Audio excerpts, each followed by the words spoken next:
Hôm nay bác sĩ Borsea đã thở dài vô số lần. Không uống rượu là thấp và có những giây phút bình yên trong cuộc sống sau khi thiếu ngủ. Thiếu ngủ và học tập nhiều năm có thể nói nghiệp chướng là đủ. Nhưng phải ngủ ở chung lều với Phinia, có lẽ nghiệp chướng đang theo đuổi cuộc đời cô và bắt đầu trả thù. Bua không coi người này là một người bạn. Dù vậy, điều đó là không thể. Bị coi là kẻ thù thực ra, nếu chúng ta dùng từ nghiệp chướng thì sẽ thích hợp nhất. Cô ta đang đứng nhìn tấm biển phía trước một chiếc lều bạc lớn phủ màu xanh lá cây. Che nắng, che mưa tốt để làm chỗ ngủ cho các quan chức có liên quan. Họ cách nhau khoảng 200 mét từ hiện trường, khoảng 8 lều căn lều mà Borsea đang đứng phía sau có tấm biển màu trắng gắn phía trước. Một cuốn sách màu đen xuất hiện có ghi tiến sĩ Borsea Methin trên giấy trắng phủ nhựa chống thấm. Nhưng điều gây khó chịu là bản tên bên cạnh ghi tiến sĩ Phinia Thananon. Xét tiêu đề người này cuối cùng đã tốt nghiệp sau một cú va chạm cuối cùng bằng gương và ngà voi rồi biến mất. Sau đó, không ai biết về câu chuyện của người này nữa. Phinia là chuyên gia trong cùng lĩnh vực với Borsea, cụ thể là nhân học vật lý, nhưng vì giáo viên thường cử cô đi thực địa, đặc biệt là đến những nơi có khám phá khoa học, khảo cổ học và văn minh. Điều đó khiến Phinia trải nghiệm câu chuyện về nền văn minh nhân loại trong thời đại lịch sử cũng được bổ sung thêm. Borsea thư giãn hơi thở và chấp nhận số phận của mình. Trước khi nghe thấy tiếng giày từ phía sau và đi ngang qua cô. Vào lúc đó, vai của Phinia cũng dây đeo vai của một chiếc ba lô lớn đập nhẹ vào gờ cửa, một cách vô tình. Cô muốn đưa tay ra đỡ người kia khỏi vấp ngã nhưng cô phải cố gắng. Hạn chế càng nhiều càng tốt. Cô ấy đã đi lâu rồi. Nó vẫn chưa được phân loại vào nhóm động vật có xương sống nữa. Cô dường như không có cách xử lý. Ngay cả khi cô có thể dừng chân, miệng của cô cũng quá nhanh để dừng lại. Bua mỉa mai. Điều đó khiến Phinia quay lại với đôi mắt sáng như muốn bóp cổ cô trước khi đưa tay ra. Tay cô đưa ra định nắm lấy cổ áo Borsea nhưng nó đã bị gạt đi ngay lập tức. Có vẻ như miệng của cô sẽ tốt hơn khi trình độ học vấn của cô tăng lên, tiến sĩ Borsea, Phinia mỉa mai. Một nụ cười tự mãn xuất hiện ở khóe miệng Phinia trước khi mắt cô tập trung vào đôi môi của Borsea. Hãy cẩn thận với cái miệng xinh đẹp đó, có lẽ vậy, cái đó một ngày đẹp trời các chi trên, cánh tay và bàn tay của một sinh vật thấp kém có thể chạm vào nó. Sau đó, Bua quay lại. Tôi sẽ ngủ ở giường ngoài cạnh cửa. Còn cô, hãy ngủ trên giường bên trong nhé. Câu nói đó nghe không giống một câu khẳng định, nhưng nó giống như ra lệnh bằng một giọng cộc lốc nghe có vẻ khó chịu. Borsea không trả lời bất cứ điều gì vì cô ấy không muốn gây chiến. Borsea chỉ lắc đầu. Trước khi ngồi xổm xuống trước lều, cô nhặt một nắm đất tơi xốp và cầm trên tay, sau đó tập trung tâm trí cầu nguyện rằng mọi việc sẽ diễn ra suôn sẻ. Sau đó từ từ buông đất ra khỏi lòng bàn tay, coi như đang xin phép người cai trị để làm việc và nghỉ ngơi. Mỗi lần đến thăm nơi nào trong huyện, cô đều làm như vậy. Nhưng lần này có vẻ như vận may đã không đứng về phía chúng tôi ngay từ đầu. Phinia lại bước ra ngoài và đi ngang qua cô. Tôi đi kiếm cái gì ăn đây, chè trôi. Giọng cô đầy giễu cợt, cô gọi Phinia bằng biệt danh. Đó là những gì mẹ đã nói với tôi khi tôi còn đi học. Cô không hề quay đầu lại mà bước ra khỏi khu vực, quyết định không trả lời. Không muốn kéo dài câu chuyện quá lâu. Điều đó sẽ chỉ khiến cô ấy lãng phí thời gian và mất bình tĩnh nếu Phinia mời đánh nhau. Phinia là như vậy, cô ấy biết rất rõ. Tâm trạng của cô ấy dao động như người bị rối loạn thần kinh hoặc người bị rối loạn não trước trán. Chưa phát triển đầy đủ nên chưa có khả năng xử lý logic và lý luận. Dù ai có nói gì thì chúng cũng khó nghe, bướng bỉnh và cáu kỉnh. Thấy Phinia đã khuất bóng về phía căng tin tạm bợ, Borsea quyết định vào lều để chuẩn bị chỗ ngủ. Người ta nói ngủ là một hoạt động mà cô ấy thích nhất. Hôm nay là ngày đầu tiên nên vẫn chưa có nhiều tiến triển. Ngay cả khi các quan chức thực hiện nhiệm vụ trở nên khó khăn hơn bằng cách xếp chồng một số xương được tìm thấy lại với nhau. Lần đầu tiên nhìn thấy cơn gió gần như cuốn lấy cô cho đến khi cô phải vội vàng bảo họ bỏ xác người quá cố lại hiện trường. Ở trạng thái ban đầu, sau đó đặt một cây gậy vào đó, sau đó dùng băng dính để tách các thi thể ra để nhận dạng từng thi thể. Điều này có thể giúp việc nhận dạng dễ dàng và nhanh chóng hơn so với việc gom lại với nhau và tách từng mảnh. Cứ như vậy, chỉ tách riêng hai bên trái và phải cũng khiến cô gần như nghẹt thở. Những phần đã được ghép lại với nhau cần phải phân loại và tính toán. Thay vào đó, mỗi người phải có bao nhiêu xương trong tổng số hành khách thiệt mạng. Chia theo từng loại, sau đó đo kích thước và sử dụng chương trình tính chiều cao hoặc hình dáng bên ngoài rồi so sánh với lịch sử của mảnh xương hoặc mảnh đó. Bất kỳ người nào đã chết sau đó sẽ được tách thành nhiều thi thể để gửi lại cho cảnh sát. Tất cả hồ sơ hành khách đang được thu thập và gửi đi nhanh nhất có thể. Cục hàng không đang gấp rút tìm kiếm hộp đen để xem chuyện gì đã xảy ra trên máy bay. Bây giờ nó là một sự lãng phí. Bosea nghe thấy Phineas sau những lời mỉa mai qua lại khi đang làm việc trong ngày mà máy bay bỗng mất liên lạc. Sau đó biến mất khỏi màn hình radar. Tôi biết chuyện khi một người dân trong làng gọi điện báo rằng anh ta nghe thấy một âm thanh như một tiếng nổ lớn. Khi tất cả đến xem xét, họ đã tìm thấy mảnh vỡ của chiếc máy bay, trong đó có thi thể của những người thiệt mạng nằm rải rác khắp khu vực. May mắn thay, không có người dân gần đó nào bị thương. Thêm nhiều người chết hoặc không có thiệt hại về tài sản có thể khiến sự việc trở nên tồi tệ hơn trước. Hiện tại, tất cả các bên đang nỗ lực hết mình để tìm ra nguyên nhân của thảm kịch lần này. Nhưng một điều mà Bosea khá ngạc nhiên là tại sao Phineas lại xuất hiện vào lúc này. Thôi kệ, chuyện của cô ấy không phải việc của cô. Xuất hiện lúc nào cũng được, tốt nhất là nên tránh xa. Ý nghĩ đó khiến thở phào nhẹ nhõm. Trong đầu cô luôn nghi ngờ về những gì cô đã làm với cô ấy. Tiến sĩ Phineas này bị tổn thương đến mức đã đuổi theo cô để tiêu diệt cô mà không dừng lại. Mặc dù Master Nixa không dành cho ai lòng tốt hơn bất kỳ ai khác. Theo như cô thấy thì giáo viên có vẻ thích mặt đó hơn cô. Có thể thấy điều này qua việc thường xuyên được cử đi thực địa, ngoài hiện trường, ở nước ngoài. Phải nói rằng, Phineas này có nhiều kinh nghiệm làm việc trong lĩnh vực này hơn cô.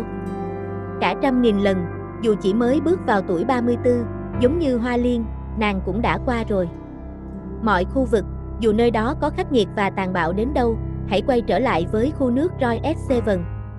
Và cô ấy sẽ làm gì với một người bình thường như Bosea? Nhưng ngồi suy nghĩ hồi lâu cô đau đầu và có lẽ sẽ không nhận được câu trả lời. Cô quyết định sẽ đi tắm trước khi ăn tối trong bụng vì cô phải sẽ đợi Phineas quay lại đây trước, sợ nhìn thấy mặt đối phương sẽ chọc giận. Cô không thể ăn được. Một điều nữa là khi mặt trời tắt thời tiết đang bắt đầu trở lạnh. Cảm nhận làn gió lạnh thổi nhẹ nhàng, điều này sẽ khiến bạn ngủ thoải mái hơn. Bosea biết rằng công việc của cô ở đây vẫn còn dài. Nhưng sau khi tắm xong lần đầu tiên để thanh lọc cơ thể trong ngày, Bosea đã không đến căng tin như dự định. Có quan chức đã cho gạo. Chắc hẳn đã thấy hành vi của cô ấy mà không đi ăn nên cô ấy sẽ đóng cửa bếp và thông báo với bác sĩ Bosea rằng cuộc họp công việc đã được hoãn lại đến sáng mai. Cô lập tức quay về phía nơi phát ra giọng nói đang ngồi trên chiếc giường vải.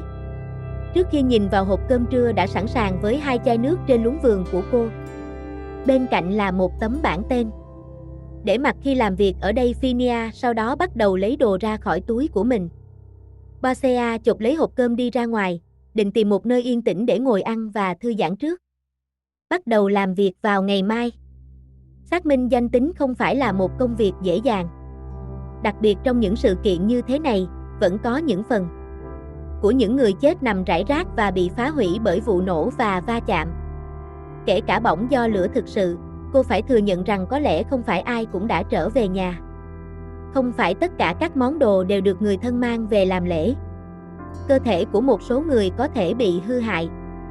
Không thể xác định được, Bua cho biết sẽ mất ít nhất 2 tuần. Trong việc xác định danh tính, cô cầu nguyện rằng điều đó sẽ sớm hơn thế, nhưng điều đó sẽ khó khăn. Có lẽ cô phải vội vàng vì một phần trong lòng cô không muốn mỗi ngày phải đối mặt với người mẹ Phineas này. Nó sẽ chỉ gây hại cho sức khỏe tinh thần của cô hay không? Cô lo lắng đặt ra câu hỏi. Phải gặp Doctor, người bạn độc ác, không, yêu thương này khiến cô mất đi sức mạnh. Vô ích, mọi chuyện đã như vậy kể từ khi cả hai cùng học với nhau. Hầu như mỗi ngày, Bosea phải nghe thấy tên của Phineas vang lên và ảnh hưởng đến các giác quan của cô. Có lẽ đây là một lý do. Cô giáo thường xuyên cho cô gái đó ra sân đến mức các bạn cùng lớp cũng phải ghen tị. Ngay cả Bosea cũng cảm thấy như vậy nhưng hiểu rằng có lẽ giáo viên đã nhìn thấy tài năng của cô. Vì vậy Phineas muốn tiến về phía trước. Đất nước này không có nhiều nhà nhân chủng học tài năng để làm việc cùng. Lương thấp, công việc vất vả, không có vị trí và đó là một lĩnh vực không ai biết đến. Có thể nói họ thường làm việc ở chế độ nền. Giống như thực sự là ở hậu trường, hơn bất kỳ công việc nào khác, giống như kiểm tra từng hiện trường vụ án. Nạn nhân hoặc người đã chết sẽ chỉ còn lại hài cốt, một bộ xương không hoàn chỉnh hoặc chỉ một ít xương. Những phần đó hầu như không ai để ý đến.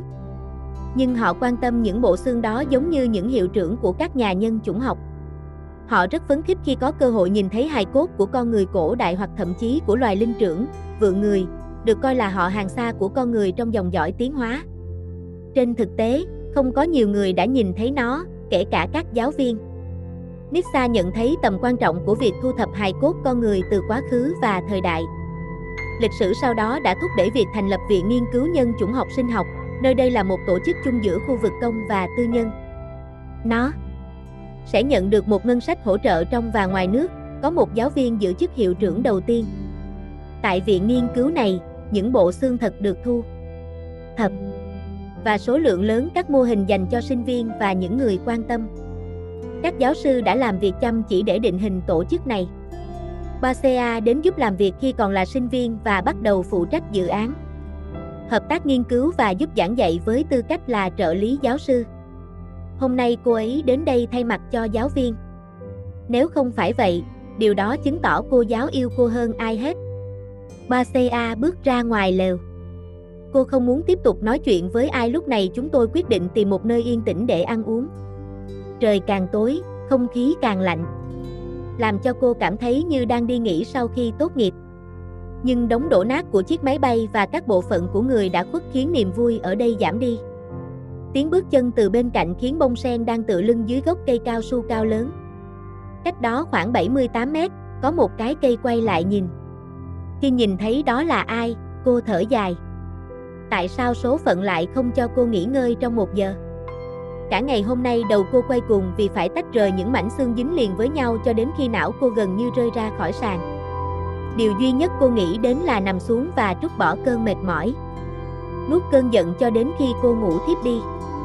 Đừng! Tôi cũng mệt và buồn ngủ quá, Ebasea nói, ngắt lời người khác đang dừng lại trước mặt cô ấy nói, tôi muốn nghỉ ngơi một chút. Tôi không đang mời cô tranh luận ngay bây giờ. Tôi không thể nghĩ ra cách tranh luận kịp thời. Chỉ muốn nói với cô rằng hãy cẩn thận. Tôi có thể đặt nó vào trước được không? Sau đó Bua từ từ múc bữa tối là cơm với rau trộn khô khuấy vào miệng. Sự mệt mỏi đọng lại cả ngày tạo nên hương vị. Công cụ của nó đã xuống dốc. Cho đến khi cô không cảm thấy đói chút nào. Cô sẽ để Phinia tranh luận với cô. Với Phinia bây giờ, cô đảm bảo rằng cô ấy không thể cạnh tranh được với người mẹ này. Tôi ở đây để nói với cô điều này, Phinia nói. Đừng về quá muộn. Những lời đó khiến Basea cau mày. Khi cô ấy nói xong, bước ra khỏi khu vực, Basea quay lại nhìn rồi đi theo cô ấy nhưng trong bóng tối không nhìn rõ lắm. Cô ngồi đó một lúc sau khi ăn xong. Đây được coi là lần đầu tiên cô ló đầu ra khỏi tòa nhà viện nghiên cứu sau khi tốt nghiệp vài tháng trước. Mặc dù đó là một công việc cấp bách mà giáo viên đã giao cho cô nhưng nó được coi là một công việc mở rộng tầm mắt.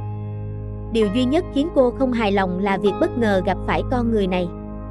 Thành thật mà nói, Basea không chắc ai đã gọi cho Phinia.